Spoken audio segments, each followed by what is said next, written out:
Bismillahirrahmanirrahim. Assalamualaikum warahmatullahi wabarakatuh.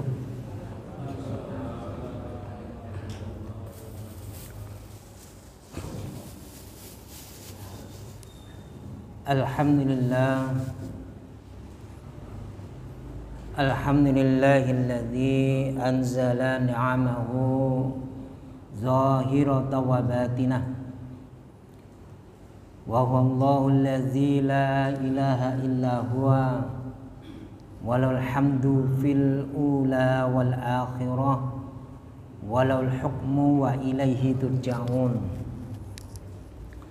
Asyhadu an la ilaha illallah wahdahu la syarika lah wa asyhadu anna Muhammadan abduhu wa rasuluh. Allahumma salli wa sallim wa barik ala Muhammadin wa ala alihi wa ashabihi wa man tabi'ahum bi ihsanin ila yaumiddin.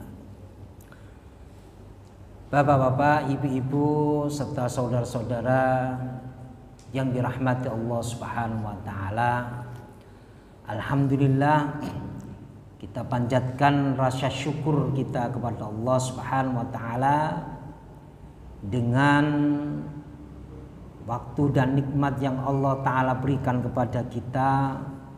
Alhamdulillah, kita diberikan Allah taala kemudahan untuk bisa hadir dalam majelis ilmu setelah kita melaksanakan sholat maghrib berjamaah.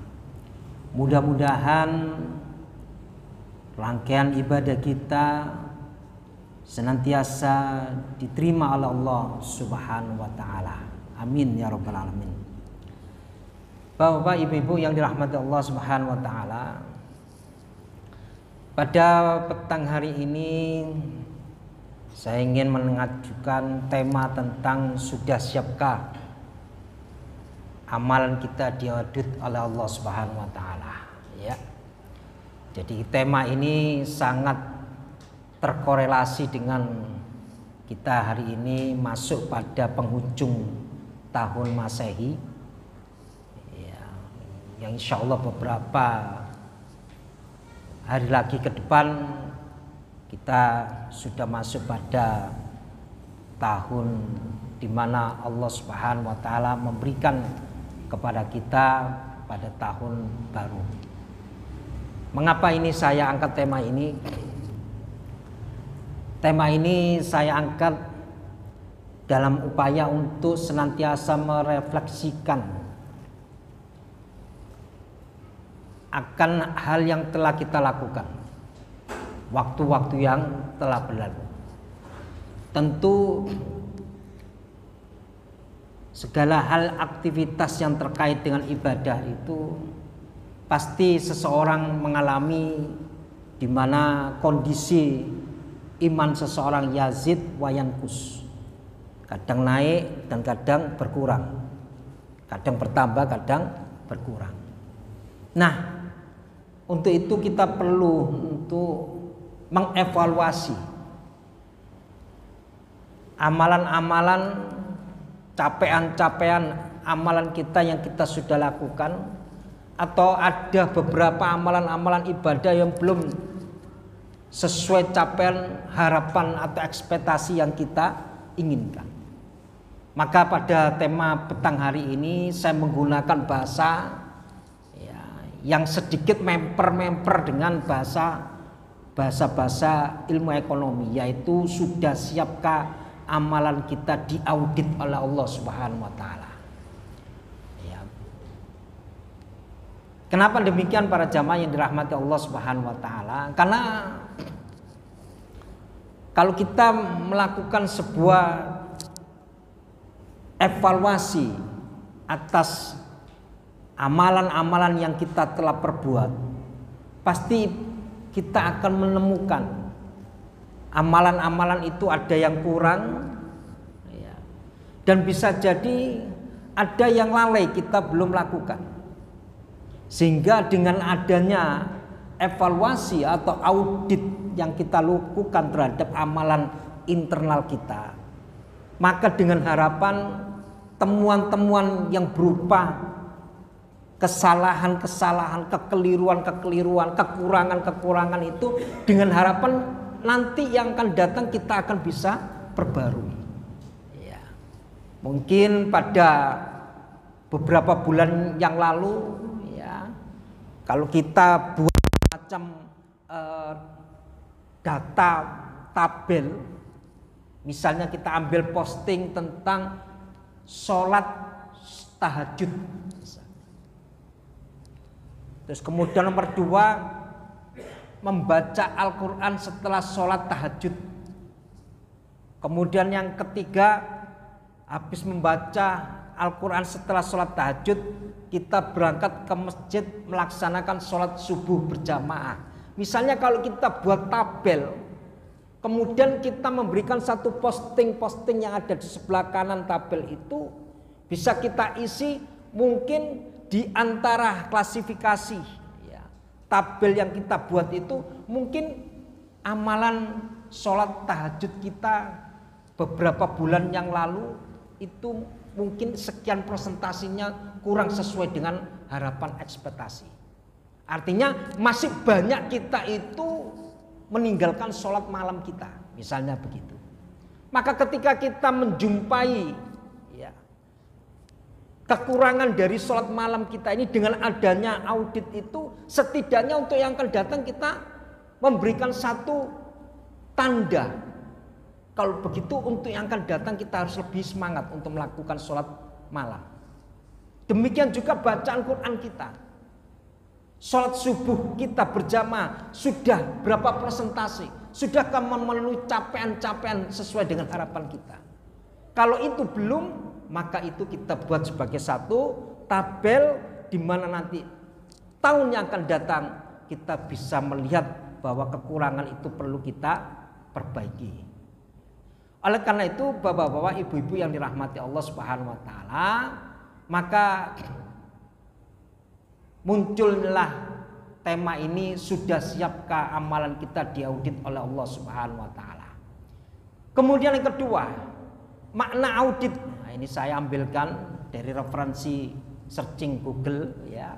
Definisi audit menurut Arendt dan Labeke, Auditing and Integrated Approach, ya, edisi 8 tahun 2000 jilid 9, menggambarkan bahwa audit itu adalah sebuah aktivitas pengumpulan dan penilaian bukti-bukti yang terkait informasi guna menentukan dan melaporkan tingkat kesesuaian informasi dengan standar yang telah ditetapkan. Pelaksanaan audit perlu dilakukan oleh individu yang kompeten dan bebas dari bias. Artinya begini, bapak-bapak, ibu-ibu yang dirahmati Allah Subhanahu wa taala. Audit itu ada dua. Ada audit internal, ada audit eksternal. Ya. Audit internal itu yang terkait dengan diri kita. Sebelum Allah Subhanahu wa taala mengaudit kita, kita perlu mengaudit diri kita. Kita perlu mengevaluasi diri kita. Sebelum Allah Subhanahu wa taala akan melakukan evaluasi di hari yang akan datang. Maka di sini perlunya audit itu dilakukan agar apa? Agar apa yang kita lakukan nantinya yang akan datang itu menjadikan acuan amalan kita yang pada hari ini yang kita lakukan. Ya. Tentu saja bapak-bapak, ibu-ibu yang dirahmati Allah Subhanahu wa taala, tentu saja ketika kita melakukan audit atau evaluasi itu, kita akan menjumpai kekurangan-kekurangan yang kita lakukan. Nah, kekurangan-kekurangan itulah yang kita nanti akan perbaikin untuk waktu yang akan datang. Ini makna audit secara bahasa, secara terminologi bahasa dalam konteks ilmu-ilmu sosial. Kemudian pentingkah mengaudit diri sendiri? Ya. Kalimat mengaudit diri sendiri, ya, ini kami ambil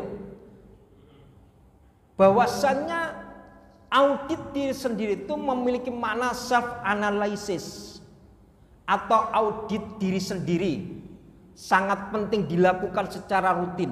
Ya, ini bagi bapak-bapak, ibu-ibu yang dirahmati Allah Subhanahu wa taala, mengevaluasi diri kita itu sangat penting sekali. Ya, terutama kita-kita yang sudah usia-usia berkepala 45 ke atas ini, ya, setidaknya ada waktu-waktu tertentu kita itu perlu mengevaluasi amaliyah kita yang kita lakukan. Biasanya, ya bapak-bapak, ibu-ibu yang dirahmati Allah, orang itu mengevaluasi amalan kita ketika kita itu mau berangkat tidur malam. Ya, kita mau berangkat tidur malam itu, setidaknya kita tuh sebelum kita berangkat tidur malam, kita mengingat-ingat amalan-amalan apa yang sudah kita lakukan. Amalan-amalan kebaikan dengan amalan-amalan keburukan, mana yang lebih banyak kita lakukan? Apakah amalan baiknya ataukah amalan buruknya? Ketika kita mengevaluasi amalan kita di siang hari dan kita evaluasi pada malam hari, kita akan menjumpai, oh ternyata tadi pagi saya telah melakukan perbuatan kesalahan. Maka pada waktu kita berangkat tidur malam, ya, setidaknya kita itu setelah kita membaca doa-doa sesuai dengan sunnah Nabi Shallallahu Alaihi Wasallam, sebelum kita menutupkan mata kita ketika tidur, kita membaca istighfar, astagfirullah, astagfirullah, astagfirullah. Itu dalam rangka untuk apa? Untuk menetralisir perbuatan-perbuatan buruk kita di waktu pagi, siangnya, sehingga Allah Subhanahu wa taala akan mengampuni dosa-dosa kita ketika kita melakukan perbuatan buruk di waktu pagi, siang atau petangnya. Saya katakan self analisis atau audit diri sendiri, itu paling tidak dilakukan secara rutin, ya. Paling tidak sekali dalam setahun. Nah, ini mengacu pada jurnal jurnal ilmu ekonomi, ya. Kalau dalam sebuah perusahaan itu ada namanya audit audit keuangan, ada audit ISO, ya. Bahasa-bahasa ini bapak-bapak, ibu-ibu mungkin sangat asing, tetapi tidak mengapa saya sampaikan. Kalau di perusahaan itu ada namanya audit keuangan misalnya, bisa dilakukan pada akhir tahun tutup buku. Ini ada semacam audit, ya. Dan biasanya kalau ada audit, ya, biasanya itu karyawan-karyawan yang memiliki job di mana bidang itu akan diaudit, itu biasanya itu ada perasaan takut, ya. Ada perasaan takut. Ya, misalnya bagian accounting itu akan diaudit, bagian stok opnam antara barang di gudang dengan barang yang terjual itu akan diaudit. Kalau misalnya barang yang ada di gudang itu kurang, tidak sesuai dengan barang yang keluar dari gudang, ya, ini pasti akan ada semacam penghitungan, ya. Nah, inilah para jamaah yang dirahmati Allah Subhanahu wa taala. Kalimat daripada audit diri sendiri ini, ya, itu dalam bahasa fikih, dalam bahasa Islamnya itu sebagaimana ucapan Umar bin Khattab radhiyallahu anhu. Beliau pernah mengatakan, hasibu anfusakum qabla an tuhasabu. Hitunglah, auditlah amal diri kalian semua sebelum kalian semua itu nanti akan diaudit oleh Allah Subhanahu wa taala.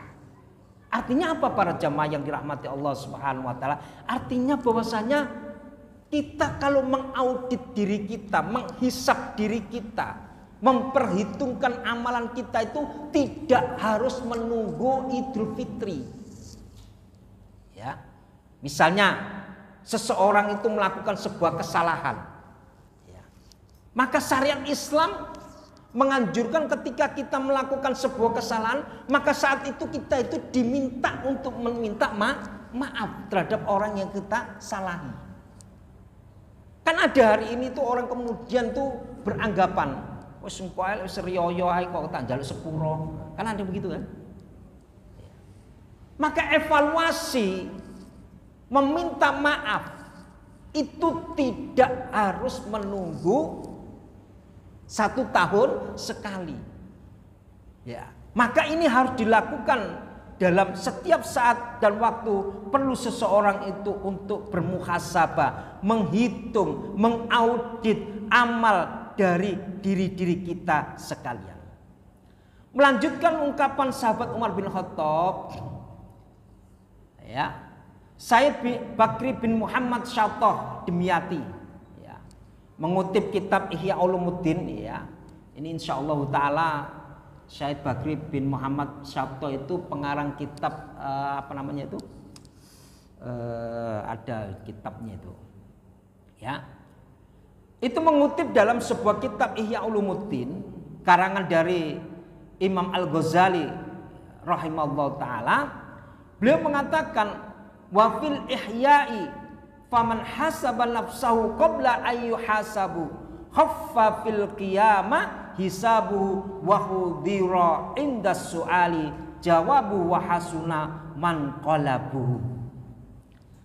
Artinya para jamaah yang dirahmati Allah Subhanahu wa taala, beliau mengatakan barang siapa yang menghitung-hitung amalia dirinya sebelum dihisab. Ya, jadi kita di dunia ini sering menghitung diri kita, menghisab diri kita, ya, mengaudit diri kita, ya. Sebelum nanti di hari kiamat, kata ya Syekh Muhammad Syatah Dimyati, beliau mengatakan akan diringankan hisabnya di hari kiamat, dimudahkan dalam menjawab pertanyaan malaikat, dan akan menempati tempat terbaik, yaitu di surga Allah Subhanahu wa taala. Bapak-bapak, ibu-ibu yang dirahmati Allah Subhanahu wa taala, ya. Saya memberikan contoh begini. Kalau kita melakukan sebuah audit, menghisab, bermuhasabah ketika kita akan tidur, ya, itu nanti Allah Subhanahu wa taala, dengan kita bermuhasabah pada waktu kita akan tidur di malam hari, nanti Allah Subhanahu wa taala itu akan memberikan satu kemudahan di dalam menjawab pertanyaan soal di hari kiamat. Ya. Diringankan di dalam menjawab pertanyaan dari para malaikat. Dan yang ketiga, Allah Subhanahu wa taala akan memasukkan orang tersebut di dalam surga yang terbaik di sisi Allah Subhanahu wa taala. Maka ini menunjukkan bahwa bermuhasabah itu harus setiap hari. Ya. Bermuhasabah itu harus setiap hari, Bapak-bapak, Ibu-ibu yang dirahmati Allah Subhanahu wa taala. Sebagaimana kita senantiasa beristighfar kepada Allah Subhanahu wa taala itu setiap hari, ya. Kemudian bermuhasabah itu dalam rangka untuk peningkatan diri, ya. Dalam rangka untuk self improvement. Berarti pengembangan diri dapat diartikan dengan upaya peningkatan kualitas diri seseorang untuk menjadi lebih baik daripada sebelumnya. Baik dari segi pengetahuan, etika, mindset, dan lain sebagainya. Pembahasan mengenai hal positif seperti itu tentunya tidak akan pernah tertinggal oleh agama yang konotasinya selalu mengarah pada kebaikan. Kenapa ini perlu dilakukan, Bapak-bapak, Ibu-ibu yang dirahmati Allah Subhanahu wa taala? Dalam rangka kita meningkatkan kualitas ibadah kita. Ya. Contoh, kita yang mungkin tidak pernah mengetahui apakah sholat kita ini sudah sesuai dengan sunnah Nabi Shallallahu Alaihi Wasallam atau belum. Kalau kemudian kita ingin tahu apakah sholat kita itu sesuai dengan sunnah Nabi Shallallahu Alaihi Wasallam, supaya sholat kita itu mengalami peningkatan yang lebih baik dari yang sebelumnya, maka tidak mau atau tidak mau, kita setidaknya itu misalnya ikut training sholat sesuai Nabi Shallallahu Alaihi Wasallam. Ya. Ikut training sholat atau ngaji bab sholat. Bagaimana Nabi Shallallahu Alaihi Wasallam di dalam melaksanakan sholat sesuai dengan apa yang disyariatkan oleh Nabi Shallallahu Alaihi Wasallam. Apa itu semuanya? Dalam rangka untuk memberikan peningkatan amalia kita di sisi Allah Subhanahu Wa Taala. Ya, jadi kalau kemudian seseorang itu ya ingin mendapatkan kualitas yang baik dari hari ke harinya dalam masalah ibadah, maka dia harus banyak memperdalam apa yang menjadikan sebab ibadahnya itu berkurang. Dan kita tentu untuk menutupi kekurangan itu perlu kita belajar mengkaji hal-hal yang terkait dengan ibadah yang kita lakukan. Hal ini para jamaah yang dirahmati Allah Subhanahu wa taala sesuai dengan surah Ar-Ra'd ayat 11. Di sana Allah Subhanahu wa taala berfirman, "Innallaha la yughayyiru ma biqaumin hatta yughayyiru ma bi anfusihim." Artinya, sesungguhnya Allah Subhanahu wa taala tidak akan mengubah keadaan suatu kaum sehingga mereka mengubah keadaan mereka sendiri. Ya, ini Bapak-bapak, ibu-ibu yang dirahmati Allah Subhanahu wa taala, surah Ar-Ra'd ayat 11 ini sebagai ayat yang memotivasi diri kita, ya, agar diri kita itu senantiasa meningkatkan kualitas dari amal ibadah kita dengan memperbanyak kajian-kajian hal yang terkait dengan keilmuan ibadah yang kita laksanakan. Oleh karena itu, self improvement, peningkatan diri bisa menjadi langkah awal untuk mengenal diri, kemudian bisa menjadi refleksi seorang muslim sebagai bentuk usaha menemukan jati diri menuju kehidupan yang senafas dengan Al-Quran dan hadis Nabi SAW. Ya. Kemudian praktek memeriksa diri sendiri, muhasabah atau audit diri sendiri, self improvement, ya, dapat menjadi praktik yang sangat menyehatkan jika dilakukan dengan benar. Praktik ini akan menuntun pada kesadaran diri yang meningkatkan kemampuan kita untuk mengendalikan emosi dan memberikan rasa sejahtera yang lebih besar. Ya. Kalau kita kemudian bermuhasabah, dengan muhasabah itu setidaknya bapak-bapak, ibu-ibu yang dirahmati Allah Subhanahu wa taala akan bisa meredam, ya, penyakit-penyakit psikis seseorang, ya. Jika seseorang itu, ya, kok dalam sebuah tabiat dalam hari ke hari tabiatnya itu suka ngamuan, ya, kalau ngomong itu ketus, lek ngomong itu nyelekit, ya, maka dengan muhasabah ini setidaknya kita akan bisa menutup kekurangan-kekurangan tersebut. Oh iya ya, aku lek ngomong karo konco kok ngamuan, aku kali ngomong karo konco kok nyelekit. Maka ketika kita mengetahui bahwasannya kata kita yang keluar dari lisan kita itu kemudian menjadikan orang yang mendengar itu tidak enak, merasa tersakiti, maka dengan muhasabah itu para jamaah yang dirahmati Allah Subhanahu wa taala akan menuntun kesadaran diri kita untuk berubah melakukan ucapan-ucapan yang baik. Dan itu mampu untuk bisa mengendalikan emosi ketika seseorang itu dengan muhasabah akan mampu mengendalikan emosi. Kemudian bapak-bapak, ibu-ibu yang dirahmati Allah Subhanahu wa taala, audit Allah taala. Ya, jadi kalau saya menggunakan bahasa audit bisa menjadi memiliki bahasa muhasabah. Allah taala menghisab. Audit Allah taala kepada hambanya. Ya. Di dalam hadis Nabi SAW yang diriwayatkan oleh Ibnu Hibban dan At-Tirmidzi, itu ada 4 objek yang Allah taala akan audit seseorang. Ya. Jadi kalau ada audit itu pasti ada objek yang mau dikoreksi.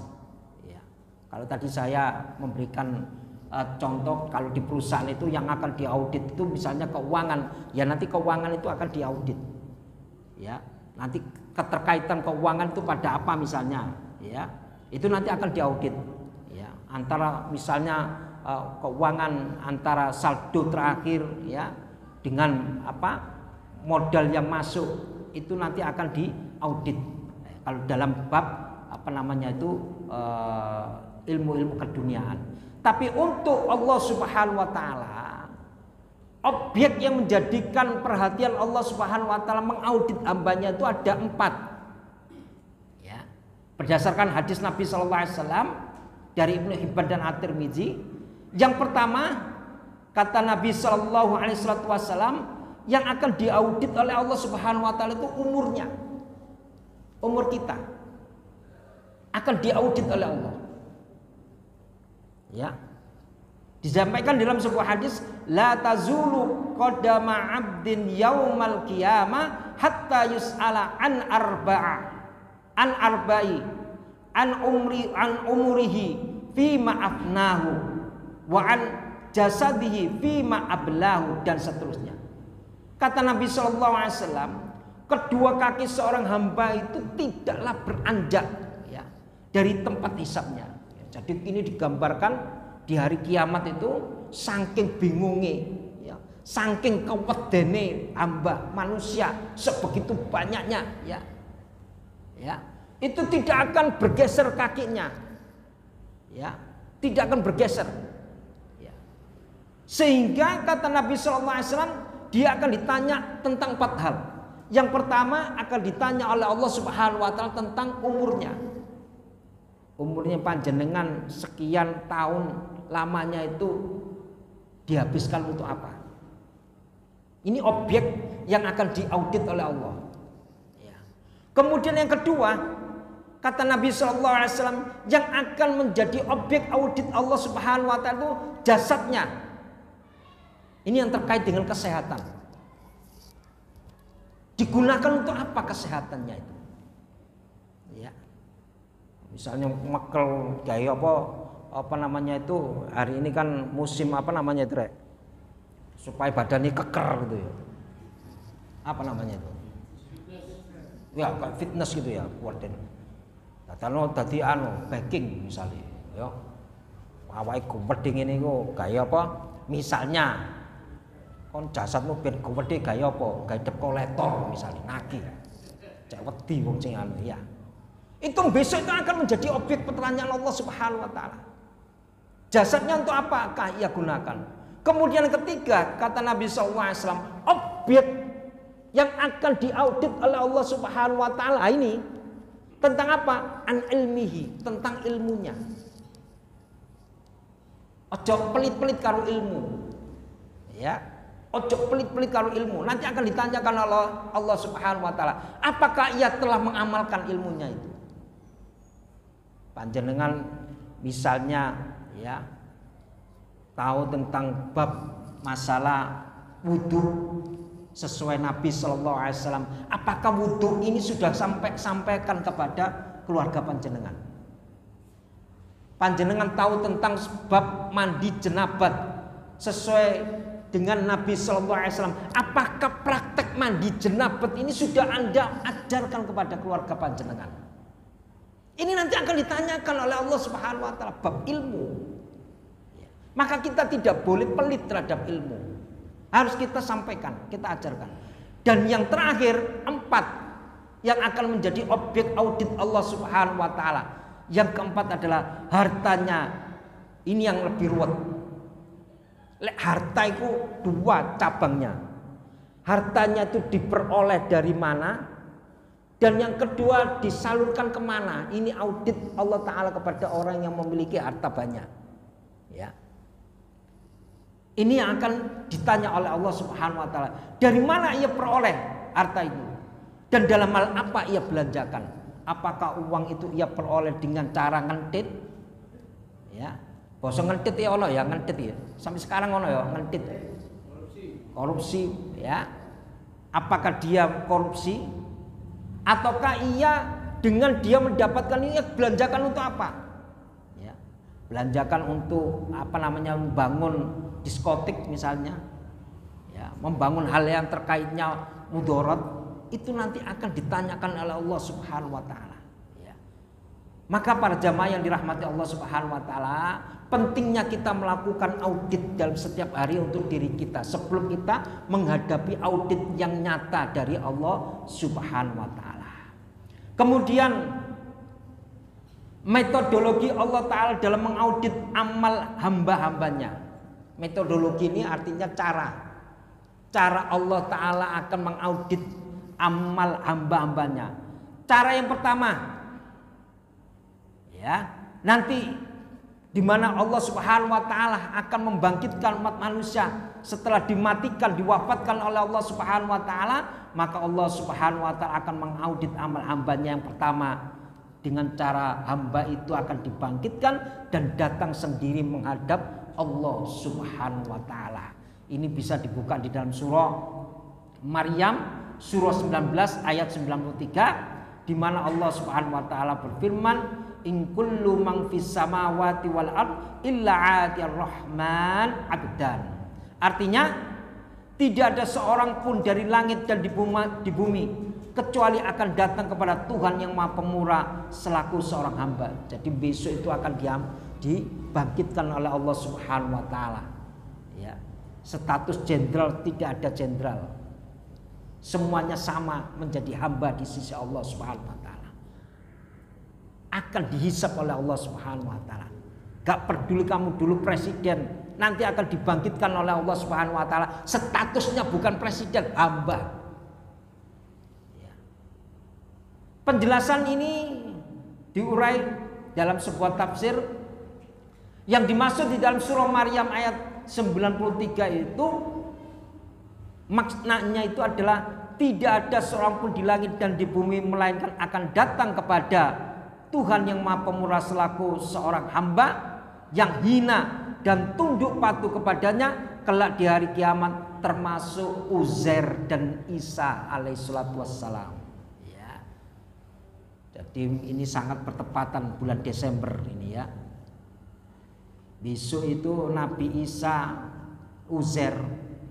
Ya, kalau orang Yahudi memberikan pemahaman Uzair itu adalah anak Tuhan. Demikian juga dari orang non muslim yang mengatakan Isa itu adalah anak Tuhan, maka termasuk Uzair dan Isa itu besok akan dibangkitkan Allah Subhanahu wa taala, statusnya itu sebagai hamba. Ya. Statusnya sebagai hamba. Masuk ke dunia itu kemudian dieluh-eluhkan ya. Wong sugih lek ngomong dituruti omongannya. Orang yang punya pangkat jenderal kedudukannya lek ngomong dituruti oleh anak buahnya. Besok kalau sudah meninggal dibangkitkan oleh Allah Subhanahu wa taala, status itu tidak ada di sisi Allah Subhanahu, sama sebagai hamba. Demikian juga Nabi Isa alaihissalatu wassalam dan Uzair alaihissalatu wassalam, dia juga statusnya sebagai hamba. Bapak-bapak, ibu-ibu yang dirahmati Allah Subhanahu wa taala. Kemudian metodologi yang kedua, bagaimana Allah Subhanahu wa taala akan memberikan audit kepada amal hambanya itu? Yang kedua, dengan cara memberikan buku rapor. Ya, atau catatan. Ini kan baru kenaikan kelas ya. Nah, rapotan itu ya. Rapotan. Dulu kita masih sekolah SD itu ya. SMP iku lek wis ana apa namanya itu biasa dikai tinta merah ya. Sik ono saiki kita. Sudah ada. Dulu ada tinta merah. Wedi minta ampun. Ya. Begitu buku rapot dibuka. Matematika 2. Kemeringet nih. Bahasa Indonesia 4. Keringet nih. Padahal sing top iya. Mata pelajaran top itu rapot merah itu bingung. Siap-siap nanti kalau kita setor. Tapi ya, orang tua sekarang itu orang tua ramah ya. Kalau zamannya awak dhewe biyen kan gak ngono. Dikekno ya. Bapak iki ngene. Kok niku lho rapot ngono abang kabeh coba. Iya toh? Rapotmu abang kok kangen dolan. Awan gak tahu turu lho sampai di ngono ya. Zaman awak dhewe biar sik cilik kan ngono ya. Lah besok Allah Subhanahu wa taala itu akan mengaudit hambanya itu dengan bentuk memberikan buku rapot catatan. Ya. Jadi mulai awal biyen balik, mulai awal balik sampai Allah taala wafatkan kita pada umur berapa, itu akan dicatat oleh Allah Subhanahu wa taala. Nah, itu nanti akan dalam bentuk rapot. Hal ini sebagaimana dalam sebuah hadis Nabi sallallahu alaihi wasallam, fa inni qad satartuha 'alaika fid dunya wa ana aghfiruha lakal yaum. Sesungguhnya aku telah menutup dosa-dosamu di dunia dan sekarang aku mengampuni dosa-dosamu. Kemudian diberikan kepadanya catatan amal kebaikannya. Hadis ini sahih ya, diriwayatkan oleh Imam Muslim, Bukhari dan Muslim. Kaum muslimin rahimakumullah, ini adalah karunia besar yang Allah Azza wa Jalla berikan kepada seorang mukmin. Allah Ta'ala menutupi aib seorang mukmin dan tidak membongkarnya di depan umum. Jadi itu ya, kalau berdasarkan hadis ini, orang yang melakukan kesalahan ya, entah itu melakukan perbuatan dosa zina ya, itu nanti Allah Subhanahu wa Ta'ala ada rasa sayangnya Allah terhadap hambanya. Itu nanti akan diberikan Allah Ta'ala buku rapotnya itu, tapi tidak disebutkan di depan umum, ditutupi sama Allah aibnya. Kalau kita di dunia kan enggak ya. Kalau kita di dunia itu kan enggak. Ada aib seseorang, orang yang lain akan mendengar.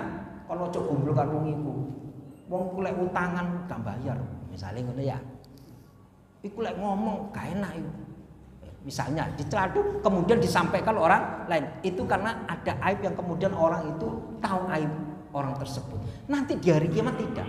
Allah Ta'ala akan berikan rapot ya. Kalau rapot itu berupa merah, maka Allah Ta'ala menutupi aib orang mukmin dan tidak membongkarnya di depan umum. Inilah maha sayangnya Allah Subhanahu wa Ta'ala kepada hamba-hambanya. Kemudian metode yang ketiga, audit Allah Subhanahu wa Ta'ala dengan mendatangkan saksi. Ya. Saksi-saksi yang Allah Ta'ala itu akan datangkan nanti di hari kiamat. Hal ini sebagaimana dalam surah Az-Zumar surah 39 ayat 69 ya, ada sebuah firman Allah Subhanahu wa Ta'ala berfirman, wa asyraqatil ardu binuri rabbiha wa wudi'al kitab wa ji'a bin nabiyyi wasyuhada'i wa qudiya bainahum bil haqqi wa hum la yuzlamun. Artinya, dan terang benderanglah bumi padang mahsyar dengan cahaya keadilan Allah, dan diberikan buku perhitungan perbuatan masing-masing, dan didatangkanlah para nabi dan saksi-saksi, dan diberi keputusan di antara mereka dengan adil, sedang mereka tidak dirugikan. Jadi besok itu para jamaah yang dirahmati Allah Subhanahu wa Ta'ala, para nabi ya itu akan menjadi saksi pada diri kita. Inilah pentingnya memohon kepada Allah Subhanahu wa Ta'ala agar kita termasuk yang akan mendapatkan syafaat dari Nabi Sallallahu Alaihi Wasallam ya. Dan ini tidak akan dirugikan ya. Semuanya akan dicatat oleh Allah Subhanahu wa Ta'ala. Selain nabi-nabi sebagai saksi, dihadirkan pula saksi lain, yaitu malaikat yang mencatat semua amal perbuatan mereka. Hal ini tersebut dalam ayat waja'at kullu nafsin ma'aha ikum wasyahid ya. Setiap orang akan datang bersama malaikat penggiring dan malaikat saksi ya. Jadi ada malaikat yang menggiring yang akan menjadi saksi bagi setiap anak hamba, anak cucu Adam yang nanti akan dihisab oleh Allah Subhanahu wa Ta'ala. Ini bisa dibuka dalam surah Qaf surah 50 ayat 21. Kemudian metodologi yang keempat, audit Allah Subhanahu wa Ta'ala itu apa? Mengaudit anggota tubuh menjadi saksi. Ini malah nemen ini. Ya. Kalau tadi nabi dan orang-orang akan dibangkitkan oleh Allah Subhanahu wa Ta'ala akan menjadi saksi, malaikat juga akan menjadi saksi, maka ini yang menjadi saksi itu bukan orang lain, Pak. Tapi yang akan menjadi saksi atas amalan kita itu adalah anggota tubuh kita. Anggota tubuh kita ini akan menjadi saksi. Hal ini tercantum dalam surah Yasin, surah 36 ayat 65. Nanti bisa dibuka dalam Al-Quran. Al-yawma nakhtimu ala afwahihim wa tukallimuna aydihim wa tashhadu arjuluhum bima kanu yaksibun. Pada hari ini kami tutup mulut mereka dan berkatalah kepada kami tangan mereka, dan memberi kesaksianlah kaki mereka terhadap apa yang dahulu mereka usahakan. Itu malah ngeri ini ya. Jadi besok itu tidak ada membantah, itu tidak ada wis. Kenapa? Dikunci mulut kita ini sama Allah Subhanahu wa taala. Sing iso ngomong apa? Kaki dan tangan itu ngomong dewe. Bukan sulap ini. Akan berbicara sendiri. Kamu dulu tanganmu gaya apa misalnya. Makanya kemudian ya ngapunten ingkang kathah dari surah Yasin ayat 65 ini ya, kemudian keluarlah pendapat bahwa lek wirid tasbih gunakanlah tangan. Supaya nanti ini akan berbicara bahwa tangan kita dijadikan sebagai apa? Apa sebagai sarana ibadah. Subhanallah, subhanallah, subhanallah, subhanallah, subhanallah. Ini pendapat menggunakan tangan supaya tangan itu bisa bicara di hadapan Allah untuk kebaikan. Maka kalau tasbih gunakanlah tangan kita. Ini sebagai dasar bahwa tasbih menggunakan tangan, ya. Dan nanti akan bicara tangan dan kaki. Nah, kaki kita ini kita gunakan untuk apa?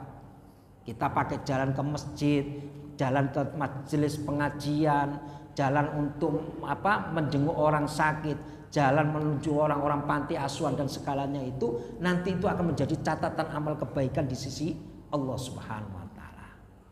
Dan firman Quran dan firman Allah Subhanahu wa taala di dalam Quran surah Fussilat ayat 21 ya, ini bisa dibuka sendiri.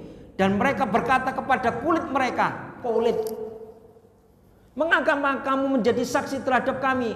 Kulit menjawab, Allah yang menjadikan segala sesuatu pandai berkata, telah menjadikan kami pandai pula berkata, dan dialah yang menciptakan pada kali pertama dan hanya kepadanya lah kamu dikembalikan. Kulit ini loh menjadi saksi.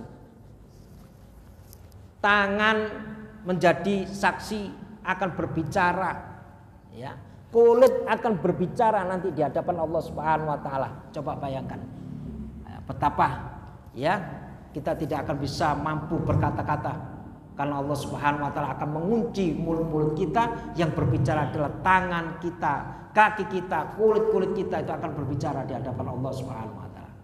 Kemudian kondisi huru-hara ya.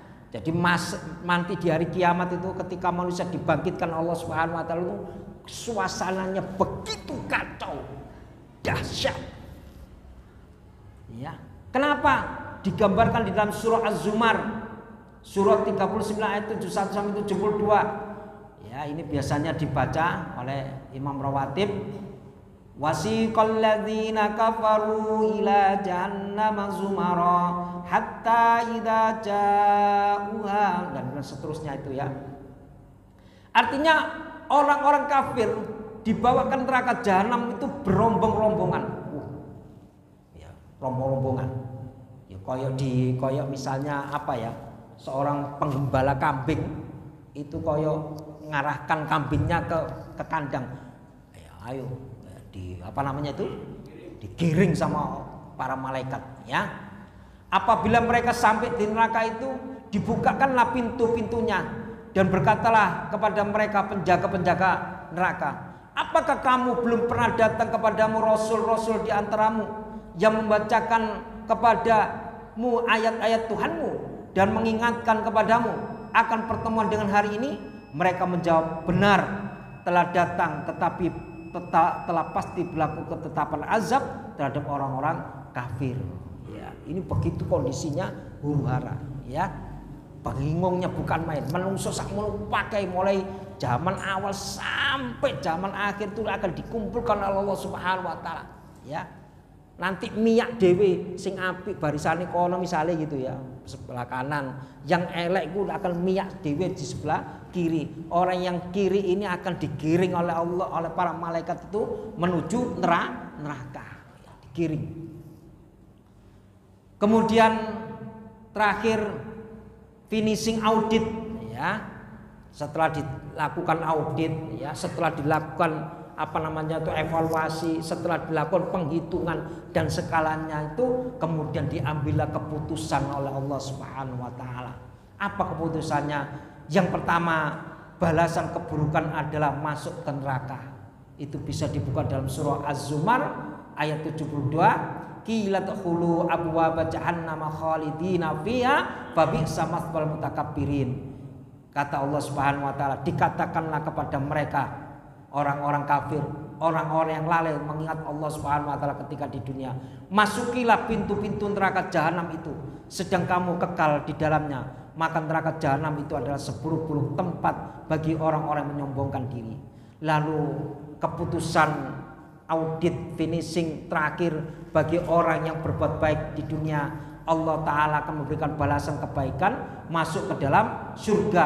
Bisa dibuka dalam surah Az-Zumar ayat 74. Wa qalu alhamdulillahilladzi shadaqana wa'dahu wa awrathanal arda natabawwa'u minal jannati haitsu nasya fa ni'ma ajrul amilin, yang artinya dan mereka mengucapkan segala puji bagi Allah Subhanahu wa taala yang telah memenuhi janjinya kepada kami dan telah memberi kepada kami tempat ini, sedang kami diperkenankan menempati tempat dalam surga di mana saja yang kami kehendaki. Inilah finishing audit, ya, hasil temuan audit yang Allah Ta'ala lakukan nanti di yaumul qiyamah. Nanti akan ada dua, kalau buruk dia akan masuk ke dalam neraka Allah, kalau kemudian ketika hidup di dunia dia baik, maka dia akan dimasukkan Allah Ta'ala di surga Allah Subhanahu wa taala. Maka dari tema yang di atas, ya, maka dari tema di atas itu para jamaah yang dirahmati Allah Subhanahu wa taala, sudah siapkah amalan kita diaudit oleh Allah Ta'ala? Napa jawabnya? Siap napa mboten? Siap napa mboten? Mau atau tidak mau, ya, harus siap. Nah, kesiapan ini harus kita bentuk di dunia. Ya. Kita harus banyak bermuhasabah, mengintrospeksi, mengevaluasi. Ojo sampai podo ae. Ya, tahun ini dengan tahun yang akan datang podo ae kono perkembangan dalam sisi ibadah kita. Yang jarang sholat berjamaah, untuk tahun yang akan datang sregep berjamaah. Bagi mereka yang tahun ini jarang melakukan sholat qiyamul lail, untuk tahun yang akan datang harus sergap sholat qiyamul lail. Untuk yang tahun ini jarang melakukan puasa Senin Kemis, untuk yang tahun yang akan datang harus sergap melakukan puasa Senin ke Kemis atau puasa-puasa sunnah. Supaya apa? Jawaban atas pertanyaan pada makalah di atas, sudah siapkah amalan kita diaudit oleh Allah Subhanahu wa taala? Jawabannya itu siap bagi yang mereka sadar, ya, sadar bahwa setelah kehidupan dunia ini ada kehidupan akhirat, ada kematian, ada hari kebangkitan. Untuk itu para bapak, ibu-ibu yang dirahmati Allah Subhanahu wa taala, mudah-mudahan kita berharap dan berdoa kepada Allah Subhanahu wa taala, mudah-mudahan kita semua dibangkitkan oleh Allah Subhanahu wa taala di hari kiamat dalam keadaan kita beriman, bertakwa kepada Allah Subhanahu wa taala, dan kita diwafatkan di atas tauhid, di atas al-Islam, agar kita ketika diwafatkan oleh Allah Subhanahu wa taala wafat dalam keadaan husnul khatimah dan wafat dalam keadaan diampuni dosa-dosa kita oleh Allah Subhanahu wa taala. Untuk itu apabila ada ucapan saya yang kurang berkenan di hati Bapak Ibu sekalian, saya mohon maaf yang sebesar-besarnya. Jika ada kebaikan, kebenaran, semata-mata kebaikan dan kebenaran itu datangnya dari Allah Subhanahu wa taala. Mari kita tutup dengan doa kafaratul majlis. Subhanakallahumma rabbana wa bihamdika asyhadu an la ilaha illa anta astaghfiruka wa atubu ilaik. Nasrun minallahi wa fathun qarib. Assalamualaikum warahmatullahi wabarakatuh.